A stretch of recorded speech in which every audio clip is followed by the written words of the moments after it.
Lu, a próxima pergunta que Delano e Aline tenham selecionado. É de Tiago Rife Narciso, de Porto Velho, Rondônia. Oh, que bom. Bem do norte, sim. Gostaria de saber como podemos... Sim, boa noite, Tiago, sim. Gostaria de saber como podemos descobrir se a repulsa íntima que se sente ante uma característica ou uma conduta negativa de outra pessoa é uma projeção psicológica ou não. Refinada a pergunta, hein? Danado. Gostei, muito útil. Né? Como é que eu faço? Eu tenho que esperar aqui a autorização do Espírito. Eu vou primeiro explicar tudo didaticamente, já partimos, já quer ir logo para meter a mão na massa, não é? Comer logo o pudim pronto. Não, vamos fazer o pudim, né? Aquilo que acabamos de falar, Kardec, Chico Xavier, século XX. Houve 3 grandes gênios do século XX, 3 extraordinários gênios. Chico Xavier, na minha opinião.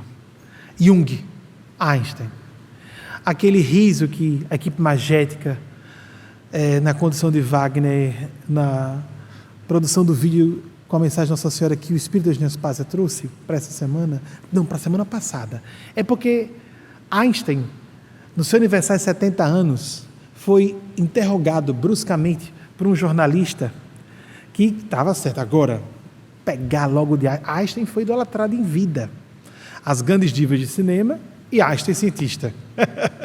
Era bem isso, negócio esdrúxulo. No futuro, cada vez mais, nós vamos reverenciar pessoas de funções diferentes. Né? Nós refletimos coletivamente, pelos nossos ídolos, o que nós somos. Né? Muito bem. Então, Einstein foi interrogado bruscamente por um jornalista. O senhor acredita na existência de Deus? Mas imagina a resposta que ele vai dizer. Claro que não, né? Um homem inteligente desse. Vai dizer o quê?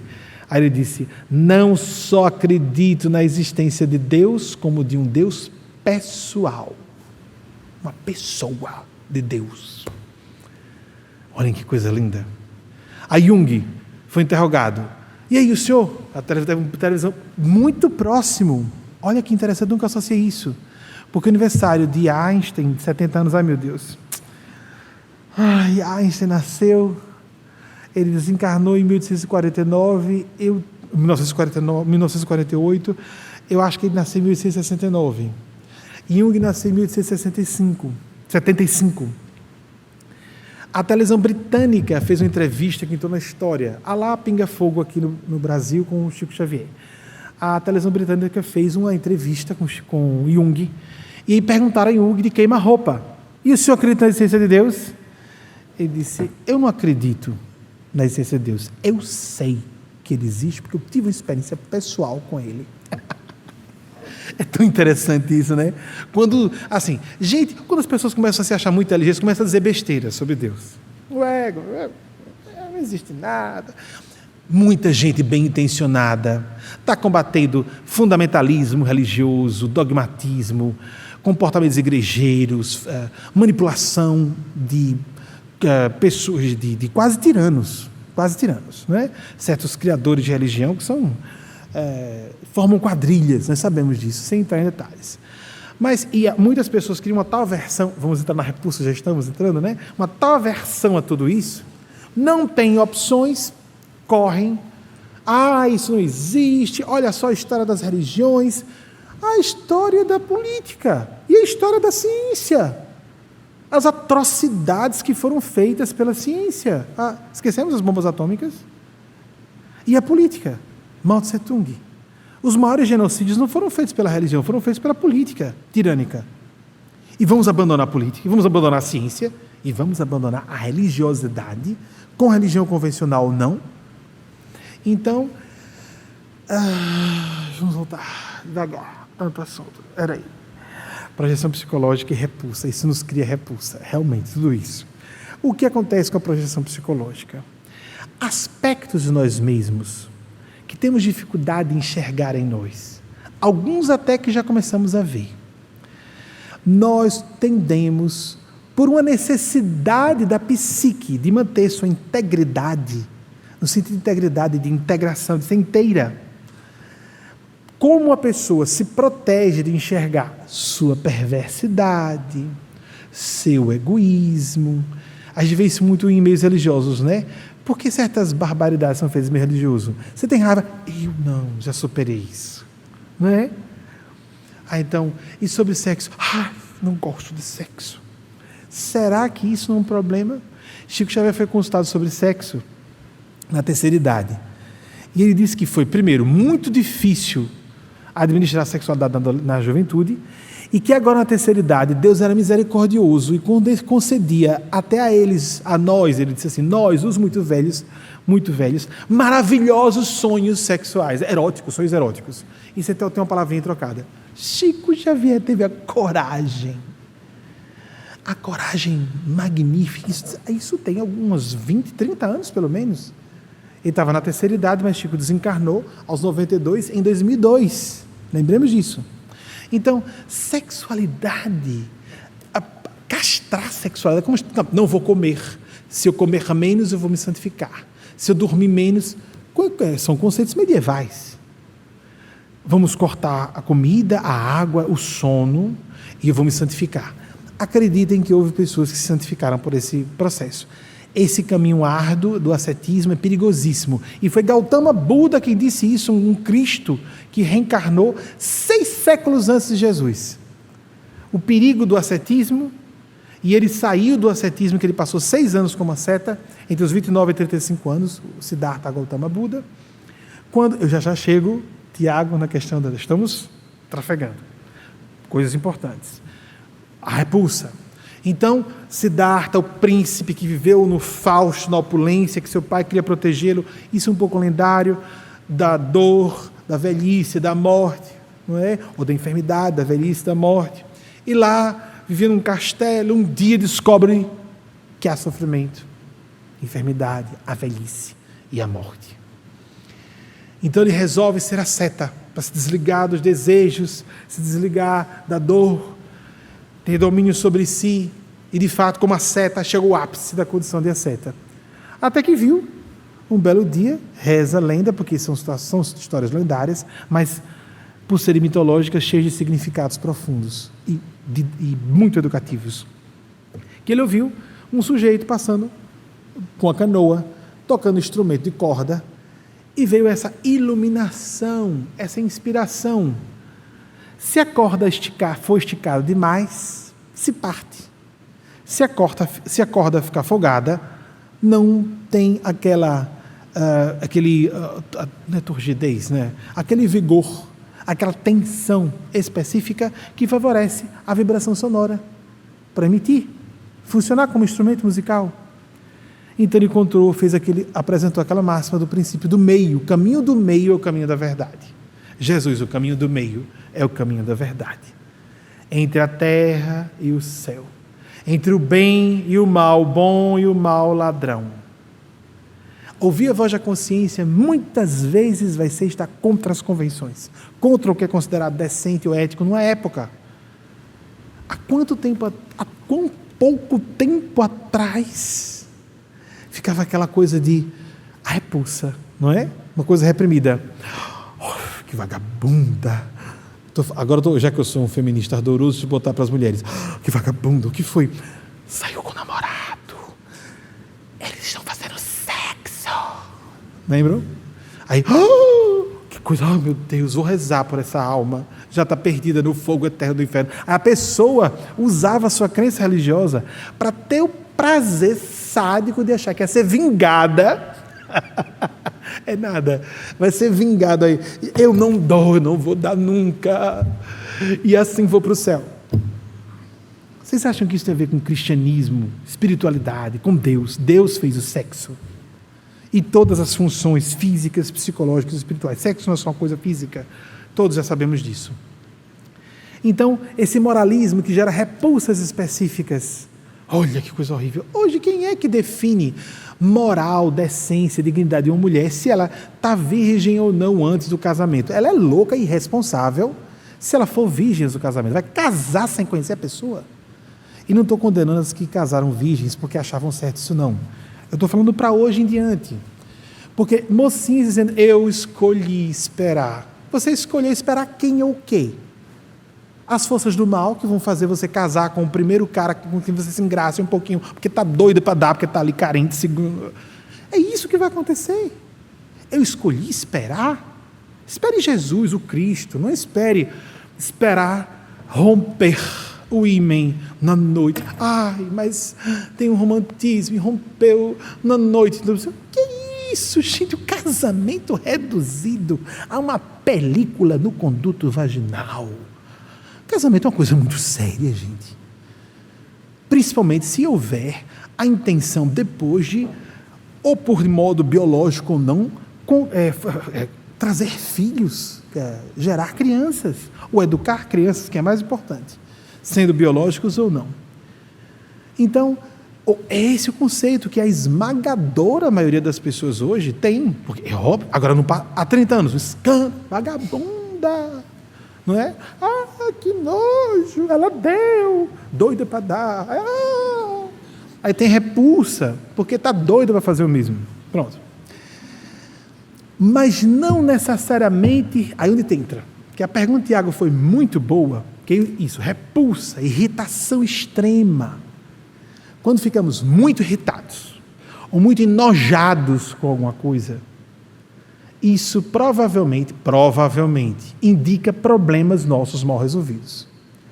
Mas atenção, com a experiência minha e de muitas pessoas, e com o aprofundamento desses estudos, ficou muito óbvio que há muitas outras formas de repulsa e irritação. Por exemplo, a repulsa que é muito parecida, Jung chamou de a função de se horrorizar.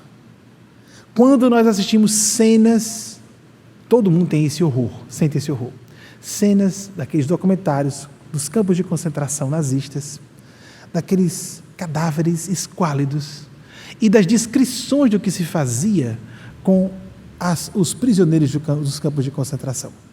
Esse, que é uma repulsa, é um horror, não é repulsa, vai além, é um horror. Como isso aconteceu? Como um ser humano fez isso com outro ser humano? Esse tipo de repulsa, que não é exatamente a repulsa no sentido emocional, é algo de sentimentos, de dignidade, isso não é a repulsa que indica a projeção psicológica. É a experiência de ter indignação justa. Isso pode se transformar numa situação de fúria. Uma pessoa muito pacata pode, bem pacata, alguns de vocês que se dizem, Deus, não, graças a Deus, eu nunca perco a cabeça. Um de vocês pode perfeitamente, e com o meu aplauso e de quase todo mundo, se enfurecer se uma criança estiver sendo estapeada na via pública, ou coisas do gênero assim, é simples. Ou digamos, não vou me meter não. Imagine seu filho sendo torturado, ou sendo esfaqueado até a morte. Vocês compreendem que a projeção psicológica, a fúria de defesa justa, de uma causa, de um ideal. Obviamente que no dia a dia a irritação, a hostilidade gratuita da inveja, tem tanta inveja, disfarçada de amiga, vou lhe ajudar, morre de inveja da amiga, mas vai alfinetar lá para estragar o dia feliz dela. É tão comum isso, essa hostilidade, a repulsa, e é bom, como o Tiago provocou, pensarmos nisso. É projeção psicológica? Eu tenho alguma questão aí mal resolvida? Não necessariamente naquele assunto. Eu posso ter repulsa por um estuprador, não porque eu tenho impulso de ser estuprador, mas porque eu sofri um estupro, por exemplo. Vocês compreendem? Pode ter até uma projeção, de uma experiência pessoal. Então, não radicalizemos. Temos cuidado. O trabalho com a sombra é um perigo. Criou escândalo internacional. Debbie Ford, a dama da sombra, desencarnou com 57 anos, com câncer durante 10 anos. Qual é o problema? Que Debbie Ford tenha desencarnado na meia-idade, ela tinha que desencarnar na terceira idade, a pulso, senão, e não podia ter câncer. Uma quantidade enorme de almas santas morreram com câncer.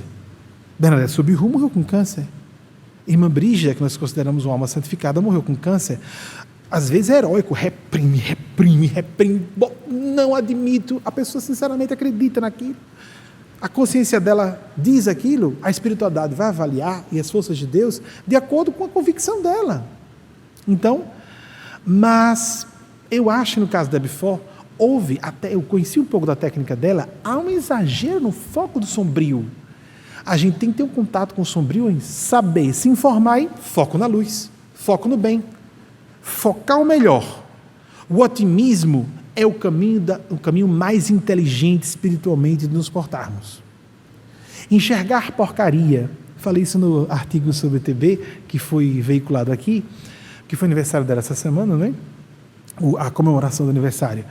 Isso da nossa cultura pátria, reclamação. Como você vai? Ah, minha filha, tô péssima, tô com dor aqui, tô doente aqui, tô blá blá blá. E dinheiro, a gente bem rica, não, você já sabe, né? A crise, né? Nos Estados Unidos, eu ganho não sei quantos milhões de dólares por ano. Já viram isso? Nossa, que empáfia, é da cultura deles. Há um exagero lá e há um exagero aqui. Aqui os milionários dizem que estão pobres, estão à beira da falência, todos eles sempre. Já viram isso? Deus me livre, vou dizer que estou rico, porque senão vão me pedir favor. Aí você nega. A gente quer ser bonzinho.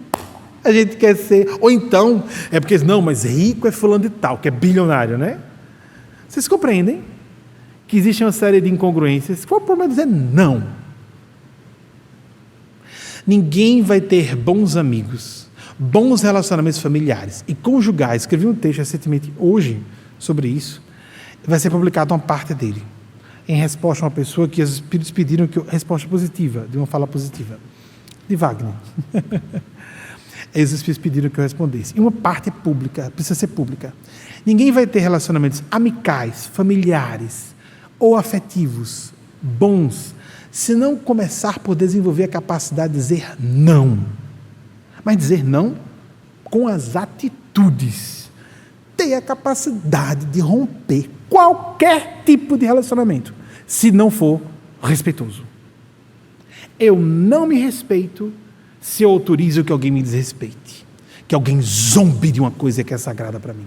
Se é mãe, prove. Se é pai, prove que me ama. Se é irmão, prove que me ama. Se é amigo, prove que é amigo. Se é cônjuge, prove que me respeita. Aí o que acontece com o tempo? Só vão ficando próximos da gente, ou íntimos, pessoas que realmente nos respeitam. Se a gente fica, não, mas e aí se eu for duro, e aí a pessoa vai me abandonar, eu vou ficar só. Eugênia fala da glória das libélulas solitárias, né? Aos 35 anos eu tinha certeza que eu não ia viver relacionamento íntimo nenhum. Aí eu sou uma pessoa dificílima, dizendo comigo mesmo, acho isso até hoje. Porque eu exijo respeito, e dou muito respeito também em troca, em retribuição. Trato a pessoa com a pão de ló, mas se ela não me tratar assim também, o que foi? Por quê? Vocês compreendem? Não vou dizer isso não, porque senão vai montar. Aí a gente disse que não é montaria, saia. Se a pessoa não sair, dá um pinote, derruba a pessoa. Deu direito. Vocês compreendem? Aí a gente vai dizer, mas isso é muito duro, não? E quem é que aguenta isso? Todo mundo aguenta, se adapta. O mundo seria muito melhor se as pessoas se respeitassem, exigissem respeito assim. Jesus disse, amar o próximo como a si mesmo. Isso é um texto de Wagner. Dele reproduzindo esse pensamento de Eugênia Spazia. Vejam, eu nunca vi isso comentado em outro lugar. Há 20 anos a Eugênia fala isso sistematicamente na televisão, quando ela via satélite só, etc. Né? Jesus disse amar o próximo como a si mesmo. Se a pessoa não se ama, não vai amar de forma autêntica ninguém. Então a projeção psicológica deve começar com o trato psicológico de nós mesmos. Porque a gente pode fazer a projeção positiva. A projeção do anjo que a gente não admite na gente mesmo. Ainda que seja um traço. Não tem ninguém santo ou luminoso aqui não, assim quero dizer. Ser de luz. Olha, gente, deixar ser de luz. Há exceções, como Chico Xavier. Há pessoas do bem. Há pessoas bem intencionadas, em grande quantidade, percentual. Não é quantidade só, número não, percentual mesmo. Em todas as áreas profissionais, a gente vê isso claramente. Nos reconhecemos pelo olhar. Nós sabemos quem é do bem e quem não é. De vez em quando, cai no ponto cego, a gente vai para a esparrela da decepção. Normal, isso é um fenômeno humano normal. Sem essa de, ai, foi traída, ai, me enganaram. Que besteira. Ei, para o chororô de criança no pátio do colégio. Que foi, tia? Ela me beliscou. Oh. Pronto. Às vezes foi uma trombada sem querer. A gente para e enxuga a lágrima, porque algumas decepções doem. Enxuga, se levanta. Aquilo que se diz a fila anda. A gente tem que dizer não, tem que fazer, gente. Não esperar que a pessoa saia, não. Manda embora. E não precisa mandar embora, não. A gente cria circunstância, a pessoa sai sozinha. A gente sabe como fazer a circunstância. Às vezes é só não dar o doce, né? Tem várias formas de não dar o doce. A pessoa, eu não quero mais estar com você. Ah, tá certo. Tá bom. Aí a gente faz a cara que está sofrendo. Tem que fazer a cara que está sofrendo, senão a pessoa fica. Se achar que, né? Meu Deus. Se a pessoa souber que a gente ficou feliz que ela vai embora, ela fica só para maltratar. Olhem, gente. Ai, tá certo. Vou sentir muita falta. Aí a vontade. Aí a gente dá as costas. Você não sabe quem disse que não vai voltar mais. Quantas vezes eu comemorei gente que veio me avisar. Alguns não avisaram. Estou indo embora. É nada. Jovem. Criatura, porque você não teve essa iluminação antes.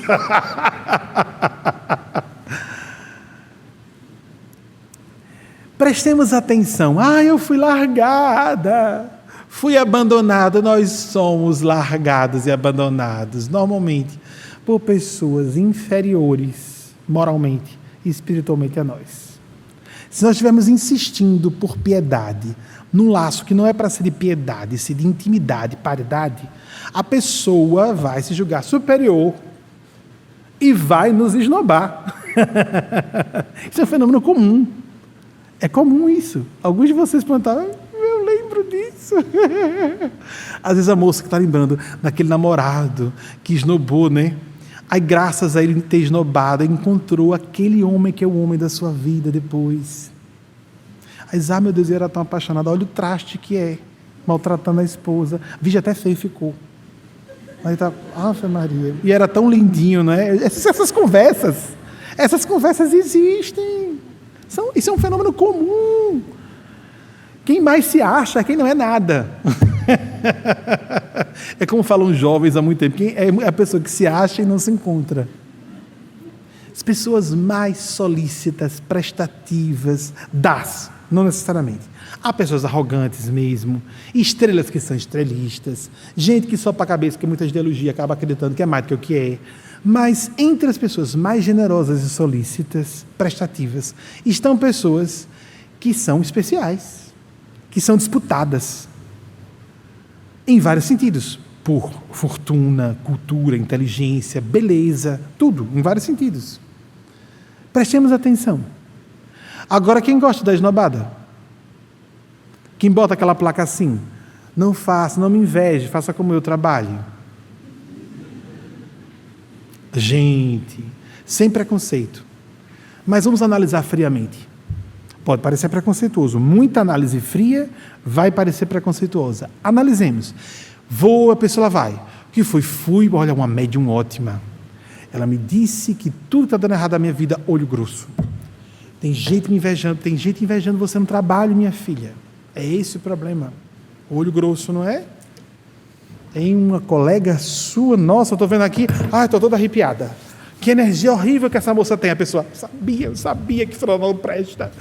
Deve ser minha chefa.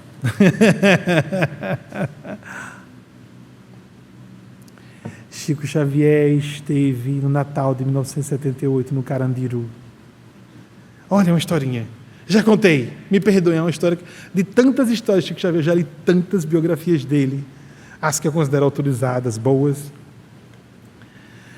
Mas essa história eu já contei várias vezes. Me permitam. Então, em 78, Natal de 78, vai Chico Xavier ao Carandiru e pede para entrar na ala de segurança máxima. As autoridades policiais e presidiárias ali, na segurança do presídio. Chico não, podem fazer você de refém. Ele era uma celebridade já na época. Eu quero entrar só. Eu quero entrar, entrou. Lembra que eu falei que há pessoas que têm autoridade moral, que na hora necessária usam de forma para pasmar? Foi esse o momento. Seria uma oportunidade ótima deles fazerem de refém, atraírem todas as televisões. Isso é uma beleza. Mas tudo bem. Chico então começou a conversar, as pessoas viram a distância. E alguma coisa foi sabida depois do que ele disse às pessoas. Então, Chico começou a falar com todos aqueles homens que eram os mais perigosos do Carandiru. E, no final, pediu licença para abraçar e beijar a testa de cada um deles. Eu não sei se foi a testa ou foi o rosto, mas aquele beijo respeitoso. Provavelmente foi a testa, eu visualizo a testa. Então, todos foram sendo abraçados e saíram em lágrimas, um a um. Quando Chico abraçava e beijava, gente, eram psicopatas. Não eram pessoas que eram fãs de Chico. Vocês estão entendendo? Né? Não era gente que sabia, é um ser de luz, né? Não. Ele era conhecido, né? Mas imagine um homem muito feminino naquela época. Era muito mal visto isso. Ele sempre foi muito feminino. Era uma senhora num corpo de homem. Muito distinta, uma dama, uma mãe, sem conotações sexuais. Se tivesse não era problema, mas sem essa coisa. Uma mãe santa num corpo de homem, era isso que ele era. E eles sentiram psicopatas, sequestradores, estupradores, aqueles casos bem graves, né? Beijando e saindo em lágrimas. Um. Aí o último era um senhor cinquentão, que era o chefe, era o terror de todos ali. Aí a fala final, o senhor me permite abraçá-lo? Era Chico quem pediu licença. Aí o cara, aí Chico abraçou e recuou. O senhor me permite beijá-lo? Aí o cara, Chico beijou. E esse cara também chorou. Então vejam, e a gente fica, está carregado, essa energia está ruim. Eu também tenho isso, limitação evolutiva, que tem a ver com sensibilidade mediúnica, que tem gente que não percebe carrego porque não está sentindo nada, ou tem gente que não percebe carrego porque é carregada também. Mas, olha o exemplo de Chico, que era um ser de luz mesmo, um anjo que desceu, um embaixador do céu extraordinário, uma das mães mártires que disse, olha, você vai nascer num corpo de homem, você vai ser mal falada como um homem degenerado, você vai tudo por Jesus. O que Jesus quiser eu faço. Nasceu num corpo de homem feio, mestiço, numa época que o preconceito racial era muito maior, com apenas o 4º ano primário e a distinção daquela dama das cortes europeias dos séculos passados. Não tinha como não transparecer.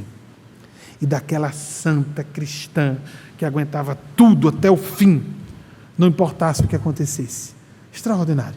E como esse homem ficou, esse ser que ficou 92 anos conosco. Extraordinário mais ainda. Eles e elas existem, nos veem e nos ouvem. Seres da altura de Chico, seres acima da altura de Chico. Assim como Jesus disse, não, de 2 ou mais tiverem juntos em meu nome, eu me farei presente. Olha o que acontece aqui, amigos. Está lá, Jesus disse que nós teríamos a identificação dos lugares onde estaria presentes quando certos fenômenos ocorressem. Em 27 anos, ninguém desencarnou nas nossas reuniões mediúnicas. É impossível, são 220 pessoas hoje. Moretti, que é diretor do departamento científico da nossa casa, com o Carlos Araújo, vão fazer uma apresentação sobre as probabilidades disso. São de a gente rir, de tão impossível de ter acontecido. E está acontecendo. Eles e elas estão aqui. Por que esse fenômeno? Para endossar o discurso que eles passam por meu intermédio, que é apropriado para a atualidade. Desvestido de religião, embora tenha religiosidade, espiritualidade. Se a pessoa quer continuar espírita, católica, evangélica, não tem importância, não quer religião nenhuma, não tem importância também. Desde que tenha seus hábitos de oração, que busque a Deus ao seu modo.